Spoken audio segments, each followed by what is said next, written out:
Yo, once again, it's on. Back at you one more again, Real Kens TV in the house like motherfucking kitchen sinks. Listen, if you find yourself on the other end of the law, the long arm of the law, like the long arm of the law, pause, double pause. Understand what you're going against. Understand that if it's a state case, you're going against your state. But however, if it's a federal case, you're going against the United States. So don't be in jail, or if you make bond acting as though, okay, they just going to have to convict me. They're going to have to take me to the box, man. They're going to have to give it to me. They saying that I potentially could face 40 years. Well, they just going to have to give it to me. Well, guess what? That's the wrong attitude to have, because they will give it to you. And give it to you raw. I'm not even going to say it, because you already know what I would say next. But for the individuals that's never watched my channel and unfamiliar with Real Kens TV, 859, pause. Double pause. Now, with no further ado, before we get, actually, I guess that's kind of a contradiction, because I was going to say, with no further ado, let's get into this afternoon's story. But there is further ado, because I have to say, if you're on your way to work, if you're at work and you're having a rough day or rough time, you just don't want to be there, which typically most people don't, or you're on your way from work, you're trying to lay down, take a nap, trying to go to sleep, depending on whatever time you're watching this video, or you just need a good laugh, a good cry, or just a good story, whatever the case may be, I'm the self-proclaimed Mr. 30 Minutes or Better. Oh yeah, t-shirts are coming soon. Mr. 30 Minutes or Better, meaning that all of my stories are guaranteed to be 30 minutes or better. So now I can say, with no further ado, with this monologue that I had today, let's get into the video. You haters that don't like my introduction, guess what, man? Just sit back, have your brew, man, have your a drink, a nightcap, a day cap, and just relax, man. Just relax. Everything's going to be okay, man. I don't tell 15-minute stories, so I have to throw in certain things just to kind of, make the video a little bit more intriguing, if you will. Wow. That's crazy, because I forgot what the hell I was going to talk about. Oh, it came back to me. See, I could edit this out. I know how to edit now, but now we keep it real here, so it just is what it is. My partner, Sam, man. All jokes aside. My partner, Sam, man. Good dude, man. By all accounts, from my perspective. I can't say what he did outside of, when he wasn't around me or what have you, but from what I've known of him, good dude, come from a good family, man. When I say a good family, like homeowners, his mother drives like a freaking Escalade.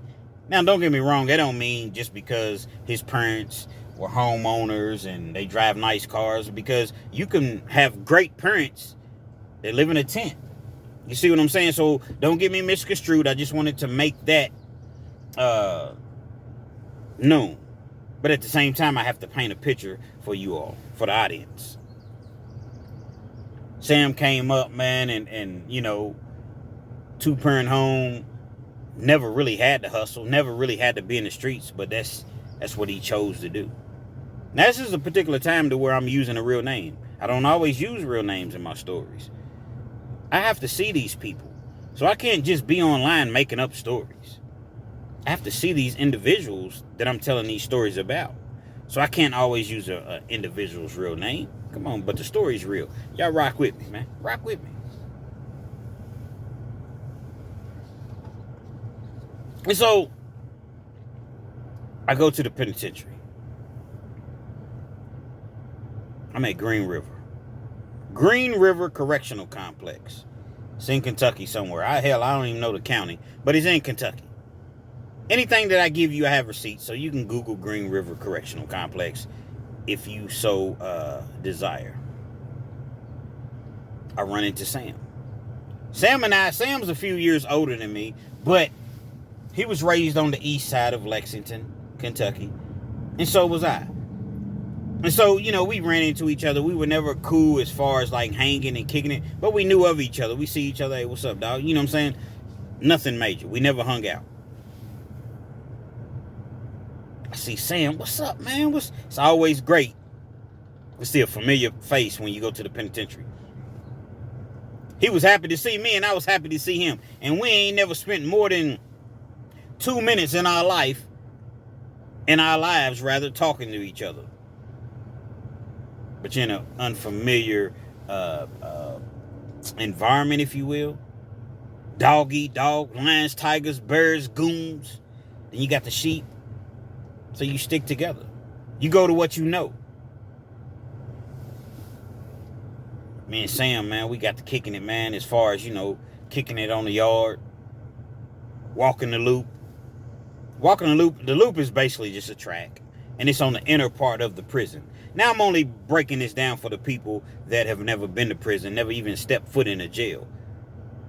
So for the people that's been to prison, come on, motherfucker, we know what a loop is, man. Get to the story. Hey. The words of the great Aaron Rodgers. Relax, man. I'm going to get to the story, man. Just relax. Let me get to it. So we get to kicking it, man, and you never really ask an individual what they're in there for, or the intricacies, if you will, of their case and circumstances. But when it comes to it, it just comes to it. If you're around a person enough, you get to talking about your case, they get to talking about their case, or what have you. So Sam's telling me all about his case. One night, it was Sam and allegedly, all of this is allegedly, 2 other individuals. They were trying to just go kick it, ride to town or whatever. There was an individual that they knew that would rent out his car. Call that a crack rental. You know what I mean? So, Urban Dictionary, crack rental. Individual has a car. He likes to get high. He's looking to get high, but he doesn't have any money. Let us get your car for a few hours and we'll throw you this. They got the car. They riding around. Now, all of this is alleged. Again, they're riding around the city. This was in Kentucky. I don't really want to... actually, I don't even remember the name of the actual town because it wasn't Lexington. Even though Sam is from Lexington, this was like close to Tennessee. So on the western part of Kentucky somewhere. They're riding around kicking it. And they go into a store. When they go into the store, now I'm speaking from the point of view of the prosecution to make you all better understand the story. This is not factual because I don't know, I wasn't there. But as far as the prosecution, this is what they presented to the jury. 3 individuals drove and they parked quite a distance from the store. Now, when I say quite a distance, meaning it probably took them a couple minutes to walk, less than a minute if they were running, to where the car was out of sight and out of mind. Kind of like when you're in the penitentiary, when you're locked up, and most people forget about you, you out of sight and you out of mind. As soon as you come home, oh, man, baby, I miss you, I love you, man, where you been? Man, I've been in the motherfucking penitentiary, man, that's where I've been at. Where you been? That's the question. But nevertheless, let's stick to the subject at hand. They parked. They walked to the store. There's 2 of them that walk in the store, and there's 1 that stays behind to be the driver. Again, this is allegedly, and this is what the prosecution's saying. When they go into the store, their intentions was to rob the store. They went and got a crack rental just to go commit a heinous felony crime. That's how prosecutors talk. Heinous. And so, when they went into the store, they seen a white lady. She was at the counter, and she was paying for her order. Whatever that she bought. But when she pulled her wallet out, she had like a fancy purse. I don't know if it's like a Louis or Gucci or whatever. She had a nice purse. And she had plenty of money in her wallet for whatever reason.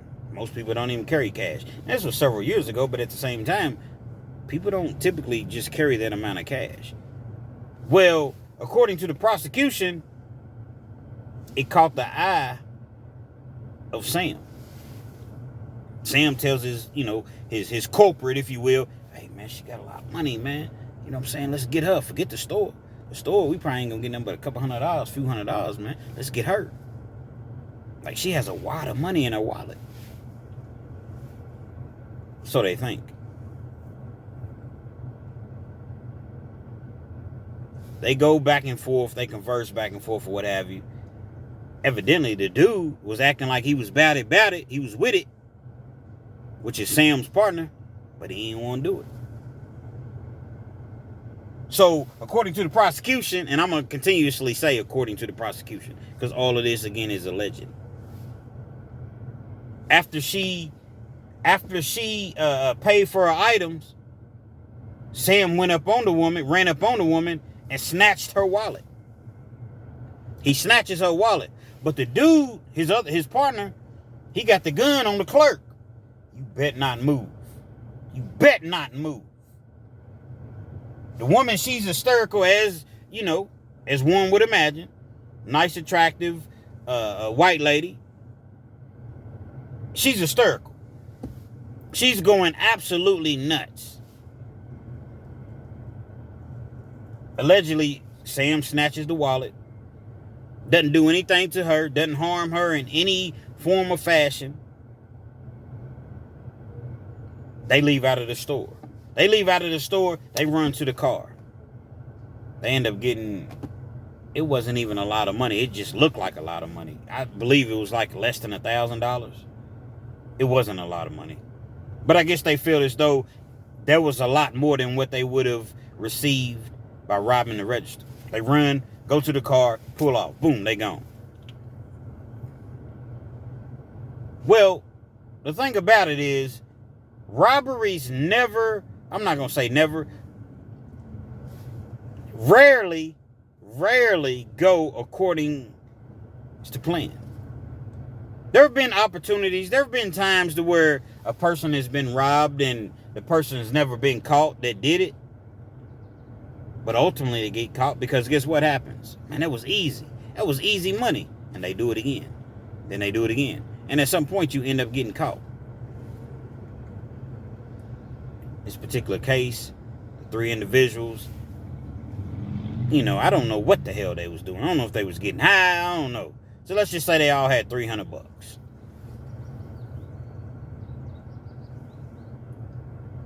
Surveillance. You got people that just live in the community. A lot of times, man, when you're doing things and you think you're in the dark or what have you, it's always somebody that's watching. A person sitting on their porch. You didn't see them, but they see you. People's out walking their dogs. You see what I'm saying? People's peeping out of the window when the license plate was captured. The license plate was captured. It was turned into the police. Well, guess what happens? They don't go to Sam. They don't go to the individual that was with Sam. They go to the individual the car was registered to. It was this same individual that was renting his car out, the crack rental.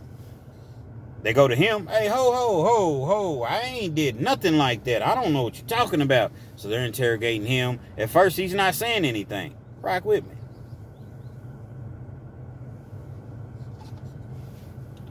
He's not saying anything. I don't know what you're talking about.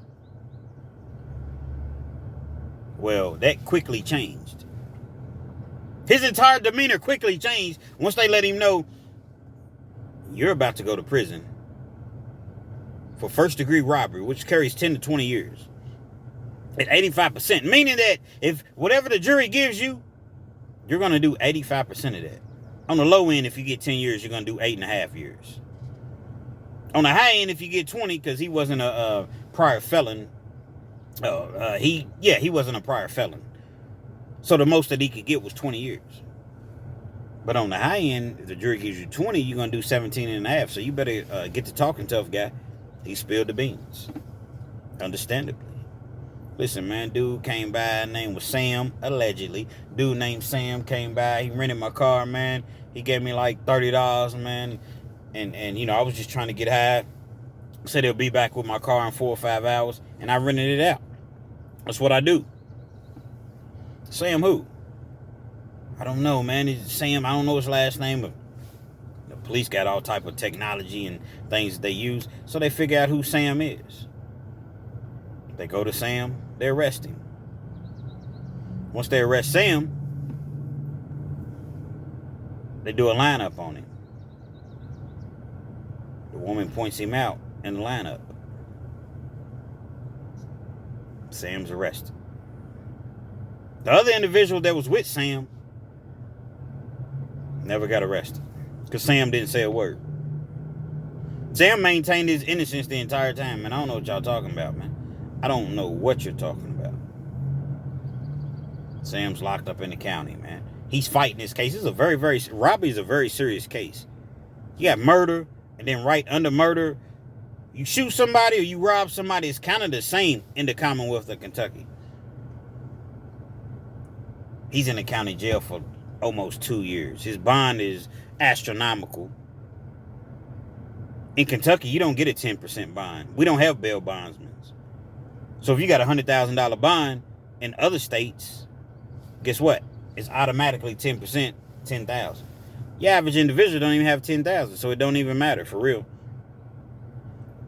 But $100,000 was Sam's bond, and they obviously, being that it was a violent charge involving a gun, the bond wasn't going to be reduced.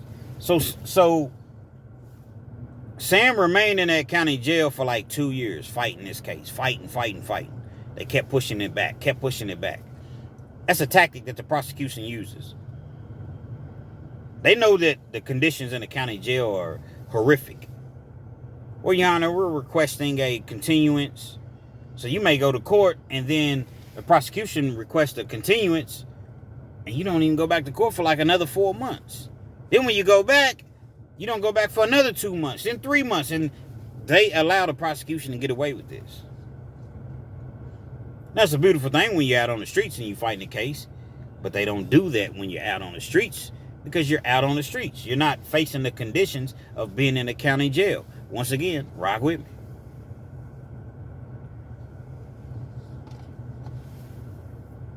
So Sam is going through all the, everything that you go through as far as, when you're locked up fighting a case. He's going to trial. The day before trial.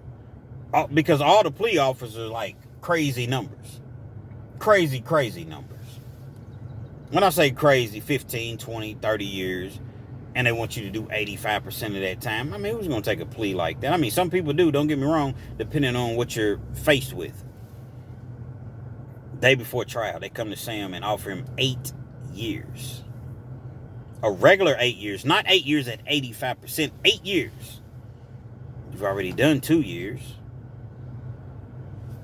In the state of Kentucky, once again, you do 20% before you're eligible, for parole. So in an 8-year sentence, you would do 19 months, and then you're eligible for parole.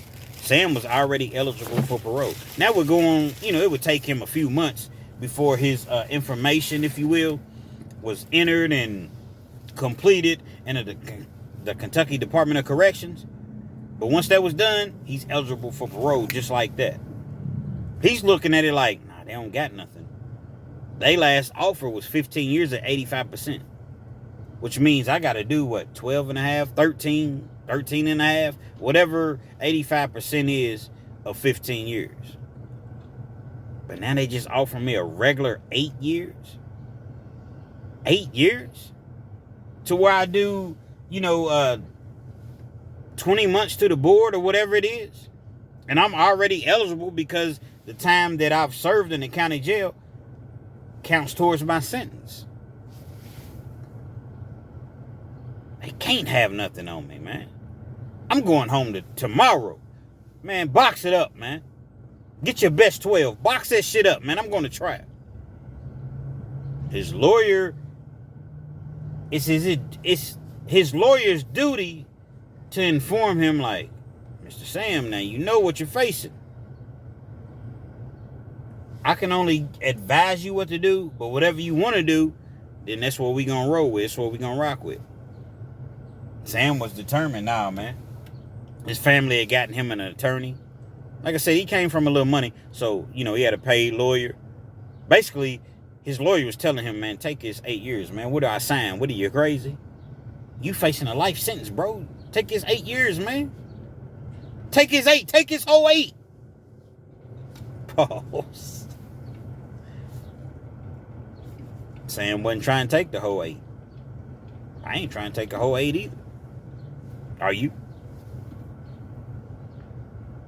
Sam goes to trial. See, his whole disposition as far as that situation was, she pointed him up, she pointed him out of a lineup, but the description that she gave was totally opposite. She said that the dude was like 6'2", 6'3", darker skinned black guy. He had a slim frame or what have you. And Sam's figure and his entire identity, if you will, was totally opposite. Sam was about, I don't know. Let me see. I'm only 5'9". Seriously, so Sam was a couple inches taller than me. So I'm gonna just say Sam was probably 5'11". Sam had a gut, not a big gut, but Sam had a gut. Sam wasn't a dark-skinned dude. I'm considered a light-skinned dude. This dude was a couple shades darker than me. He was caramel complected. She said that the dude had like funny hazel eyes or what have you. Sam's eyes are not hazel. Not that I'm looking into his eyes, because I don't look into no grown man's eyes. Y'all rock with me, man. I look like looking into gazing into another grown man's eyes. Damn, man, your eyes hazel? No, we don't do that. So Sam felt pretty good and confident. Okay, I got this paid attorney. My family done gave him, $10,000, $12,000. Her, what she picked up, as far as picked out rather, in the lineup, that didn't even remotely look like me. I beat him at trial. And potentially, because the prosecution knows this just as well, I may go to trial, and right up until trial, because I've seen it before, they'll dismiss a case if they feel as though they're not really going to, win that case. They don't want to waste the state's money, the Commonwealth's money in this case. Take it to the box, man. Take that shit to trial. Take that shit to trial. Sam say take that shit to trial, man. They box it up. All the evidence is presented. They go back, they deliberate. Unanimous decision. Guilty. Robbery first. Felon in possession of a handgun. And whatever other charges that they had associated with the case. Sam goes back to the jail. That's how it works in Kentucky. You go to trial, or whenever you take a plea deal, it's about a month and a half, and then you come back for final sentencing. When you come back for final sentencing, that's when the judge decides how much time you're going to get. Because a jury only recommends the time that you get. A judge can give you more, he can give you less. He can give you whatever the jury recommends. Comes back like a month later before the judge. 25 years at 85%. You're doing 85% of this time. So, in Sam's case, he has to do 85% of that 25 years. Well, in the state of Kentucky, unless you got life without parole or life without for 25 years, the most time that you can do is 20 years before you see the parole board. So when Sam goes up for parole after doing 20 flat, he's going to do 20 flat years. Out of the 25 that they gave him, he'll pretty much be served out. His sentence will be pretty much dead. Because you can still get good time and things of that nature. And it's hard to explain. But just know that when he does the 20 flat, he'll pretty much be served out. He may have to be on parole for maybe a year or something like that. But then he's done. Sam is sick. He's devastated. He's devastated. Sam was a dude that wasn't on any medication, or he's a perfectly fine dude as far as what I knew But when I seen him in the penitentiary at Green River, he was just out of it, man. He was like spaced out half the time, man. And he always was like, man, let's room together, whatever. You know what I'm saying? Let's move in the cell. But I knew I wasn't going to be there long. A year at the most, and I'm going to the camp, man. See, in the penitentiary, behind them fences, behind them walls, it's miserable. You know, some people may try to present it as though, man, I'm in a joint, man. Man, that shit is straight misery, man. Misery is just in the air, man. Imagine being in a cell. They got cells at Green River. Ain't no open door, me in a cell. Imagine being in a cell and the yard is on lockdown until further notice. And you in a cell for 14, 15, 20 days and you cannot come out. You're lucky to get out once, twice a week to get a shower. They're bringing your food, pushing it through the food slots, the food flaps. There's a flap on the door, basically, and you pull it down and you slide it. It's large enough to slide a tray in. Grab your tray, then they shut it back and lock it. You're not getting out of your cell. Ain't no wreck, ain't no getting on the phone, ain't no nothing. Yard's locked down. Penitentiary, man. Cut the water off. You don't got no water. It's all type of... In the wintertime, man, the heat, the boiler's messed up. You don't got no heat. Who you gonna call?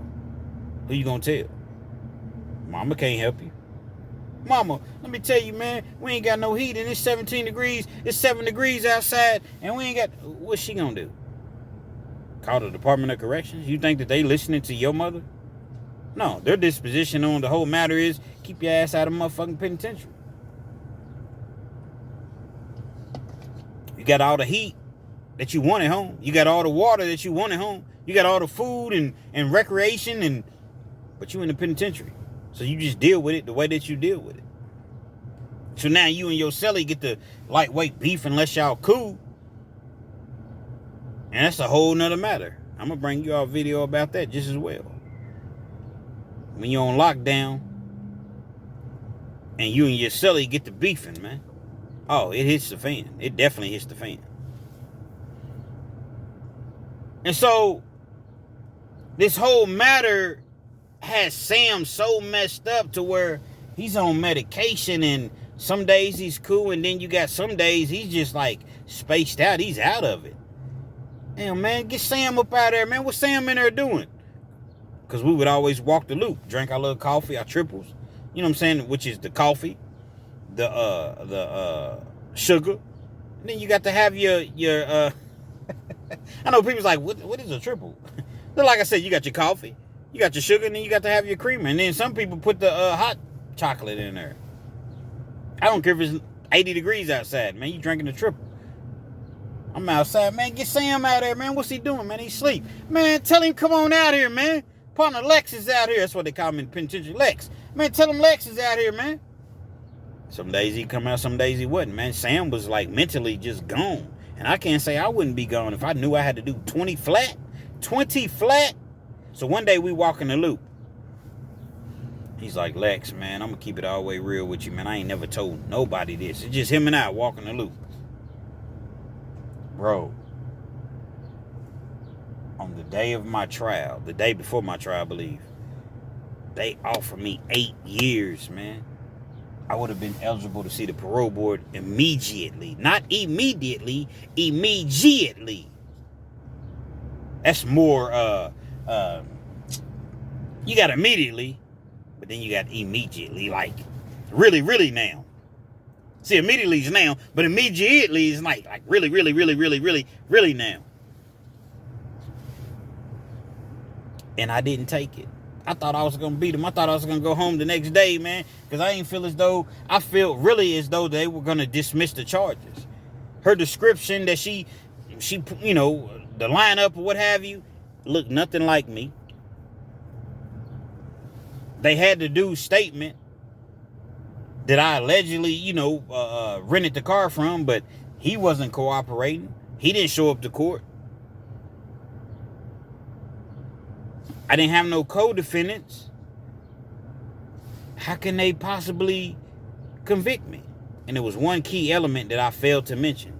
See, sometimes when I'm telling these stories, man, sometimes I leave things out. And then I think back and I'm like, oh, snap. I forgot about this. One key element. The wallet that was taken from the lady, it really wasn't taken. It was snatched. The money was grabbed. Wallet was left on the floor. The individual that was on the camera, because the camera wasn't very, very clear. So you couldn't really even get a full description from the person off that cheap-ass camera they had. No gloves, anything. The wallet was thrown on the floor. When they did a DNA test on the wallet, the lady's wallet, it wasn't his DNA. He felt fully confident that he was going to beat this case. Man, they offered me 8 years, man. I said, bro, why didn't you take the 8 years? He looked me in my face and told me, bro, I didn't do that shit. I didn't do that shit. He said there's a thing in Kentucky, there's a program, the Innocent Act program, to where they look at people's cases, individuals' cases, what have you, and they're like, nah, hold on, something isn't right. People that went to trial, and they'll come back in and they'll get your case back into court if they're able to. They came in and took his case. He was like, man, he's showing me everything. Well, real Kens, you wasn't there. How you know? Because he showed me everything. He showed me the video from the courts, because like they give you your CD, your motion for discovery, which is the evidence that the state intends to use against you or has used against you. They had CDs. He showed me all of that. You go to the library, you put the CD in, and you watch it or you listen to it. They didn't have nothing on him. Nothing. And this man still got 25 motherfucking years at 85%. The height was off. The size was off. The eyes was off. The skin color was off. But he still got 85% at 25 years with 85%.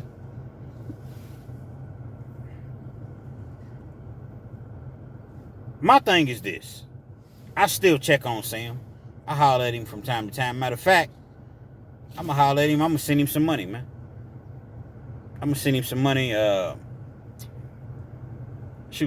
tomorrow, rather. Send him a little kite, a little letter over JPay. JPay is where you can email an individual, and they'll get it immediately, and then they can send you an email back if they have some money, because they charge you 50 cents. See, the Department of Corrections is all about exploiting inmates. They're going to get over on you. They're going to, take, seemingly, is what they do from inmates. So I'm going to hit him up, man, and, just see how he's doing. But Sam still has another, I want to say, this was in 2013. So it's 11 years later. He had already done 2 years. Sam still got another 7 years before he goes up for parole, basically gets out. I don't know if Sam did it or not, to be honest. But I can tell you this. He never, ever was like, bro, I did that shit. He always was like, I didn't do it. So therefore, being that he's never, told me that he did it, and based upon the evidence, the so-called evidence that the prosecution had, I don't believe he did it. I just don't. These are the dangers, man, of becoming a felon, because he was already a felon. So when you're a felon, like, the deck is really, really stacked against you, because you may want to go to trial, but it's like, man, I can't go to trial. You know how many people I done seen plead guilty and take 7, 8, 9 years, 10 years, knowing that they could probably beat it at trial, but it's like, what if I don't? I'm a black dude, man. This is going to be all white jury. Here you go talking about race again, Kens, man. It is what it motherfucking is, man. If you don't understand, it's not for you to understand. If you're a white person, you go to trial, and you got 12 gangsters, 12 gang members, you know what I mean, sitting in the jury, then you'll understand.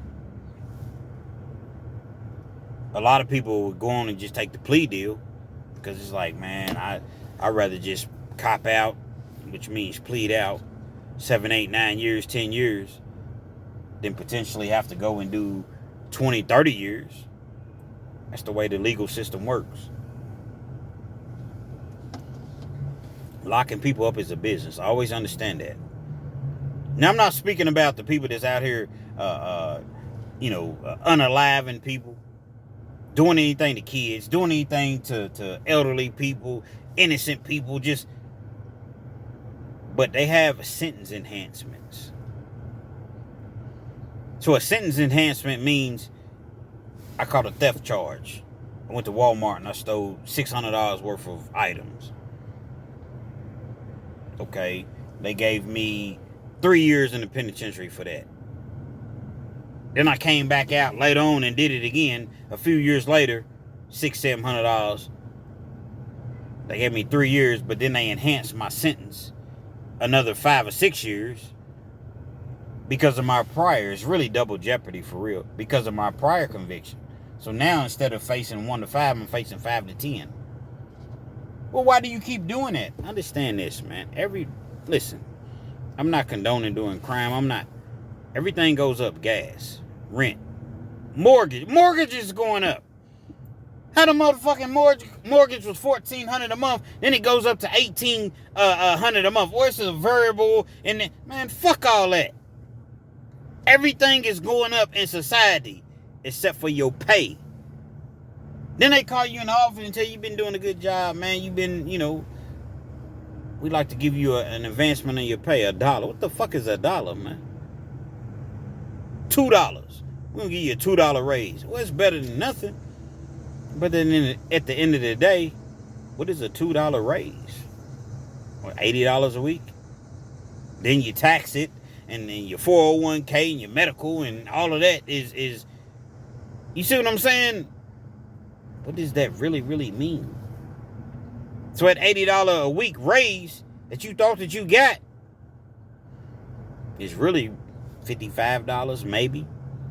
That ain't really doing shit. Everything is going up in society except for the motherfucking pay. So we must figure out a way to do something that's going to give us a better opportunity at having a better life. Because these jobs don't give a fuck about you, man. My mama was at the Central Kentucky Blood Center for 19 years and I would say 19 and a half years. At 20 years, she could have got her pension. The motherfuckers came through and said, your services are no longer needed. But what we're going to do is we're going to give you a servants package and we're going to pay you for the next 6 months or whatever, 5, 6 months, whatever the situation was. Instead of just saying, you know what, this person has been loyal. This person never missed work. This person was always there. My mother delivered bone marrow. So she was all over the country. Jumping on planes. She's in Europe. She's in motherfucking France eating that motherfucking bacon that wasn't even half cooked. And she's sick and throwing up because they don't cook their food in Europe and certain companies. Certain, not necessarily certain companies, but certain... I'm sorry, I'm looking at somebody just texted me from my job because I'm late for my job. But guess what? My job's going to have to wait. Certain countries, they don't do food the same way as they do it in America. And they let her go. And that's cool. My mother wasn't tripping. She was in nursing school anyway. She wasn't tripping. My mother got a nursing degree. Well, not nursing degree. My mother got her bachelor's degree at 54, I think. 54, 55 years old. And they came from nothing.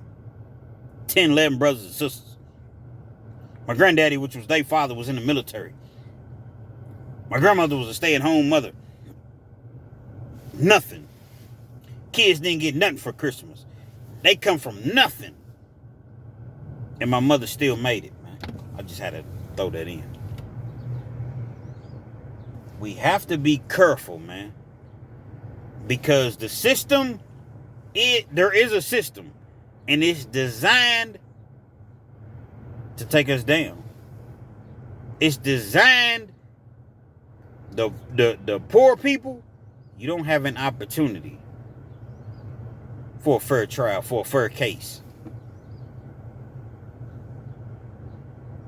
Money talks and bullshit walks. That's just the way that it works. Now, had I been in Sam's shoes, knowing what I know, there's no way I'm taking these people to trial. There's no possible way. I'm not going to trial. I'm going to act like I'm going to go to trial. But the best deal, the best offer I can get, I'm going to just have to take it, man. That's just what it is. I'm going to just have to take it. I'm not rolling the dice, man. I used to shoot dice all the time, man. I'm not gambling my life when I can go and do a couple years, 2-3 years. Worst case scenario, he already had 2 years in. He goes to the penitentiary, does a couple programs. Every program you do in prison, you get 90 days off your sentence. And you get meritorious good time, which is pretty much earned.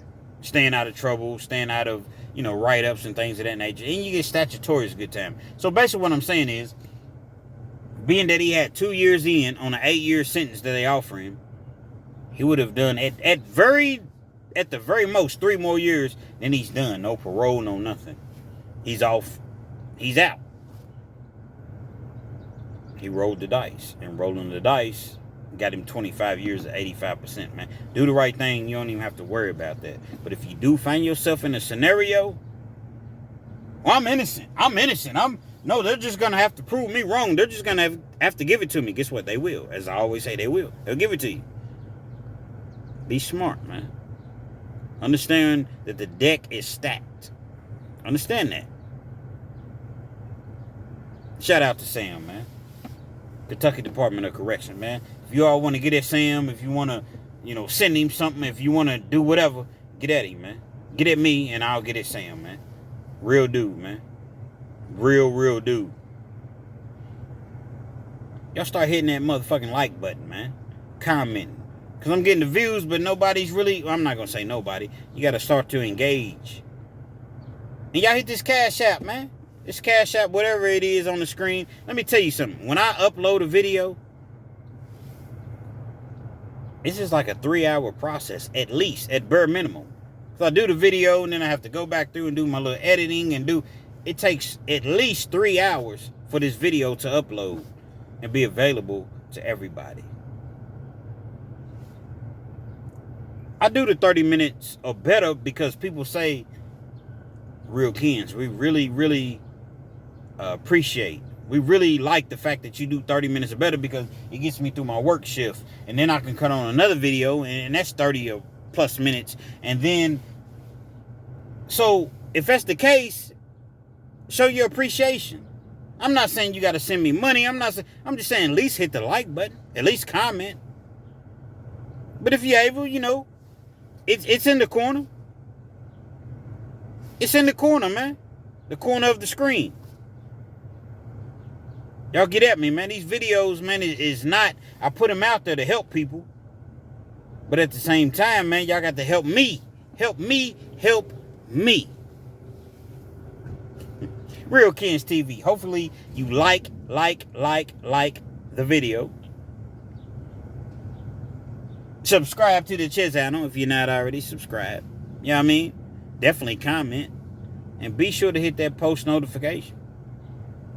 So anytime I bring you this motherfucking action and it's heat, it's Banky Pound heat, guess what? You're amongst the first to receive. Now, a lot of people think that when I say this Banky Pound heat, TBP, Team Banky Pound, we all we got. Why you name dropping? Why you bringing up Banky Pound? Why you bringing up other prison content creators? Guess what? Everybody don't know about Banky Pound. I'm sending out it's respect. But you all take it as though, or some take it as though, oh man, you hating on. I'm not hating on Banky Pound, man. That man got 100-something thousand subscribers, man. Who I look like hating on somebody? I'm showing the man gratitude, respect, because I know I talked to Jay Williams. Shout out to Jay Williams. Free Jay Williams. He's already told me about Banky Pound. And even if I didn't talk to Jay Williams about Banky Pound, I already know that he's validated. But see, this is what people do in the media. This is what people do on social media to make it as though, oh, man, you talking bad about Banky Pound, man. I like Banky Pound stories. I don't really watch a lot of them, but the few that I've watched, man, I rock with Banky Pound, man. I'm just so busy trying to do me. I don't really have the time to look at other people's content. Unless it's Jay Williams, Dante, the Dante Show Network. And every once in a while, you know, I watch Big Hurt. Fresh Out Prison series. You know what I mean? I rock with my dude, Jason V. You know, he don't really do prison content, but he does family content. And that's really where I want to be. Jason V. Y'all go check his channel out. Jason V. Looks like a 5, but it's a V. Shit, let's just do shout outs now. And I hate it because I be forgetting people and oh, Kens, I've been rocking with you. You see what I'm saying? So that's why I really don't like doing shout outs, because it's off the top of my head. You know, Nate, what's it, Nate G219. Go check out him. He does prison content. Trap Talk Blue. He doesn't do prison content, but he just does realness. He's raw now. He's raw. Let me, you know, make it known. But Trap Talk Blue, man, we talk on a regular, man. And he just talks about real life scenarios, real life situations. My dog Christopher, Pat, Miss Pat. Oh, man. You see what I'm saying? All the people that been rocking with me, man, from the very, very beginning. And if I missed your name, I'm sorry. It was nothing intentional. You see what I'm saying? But it's just what it is, man. Real Kens TV, man. Rock with me.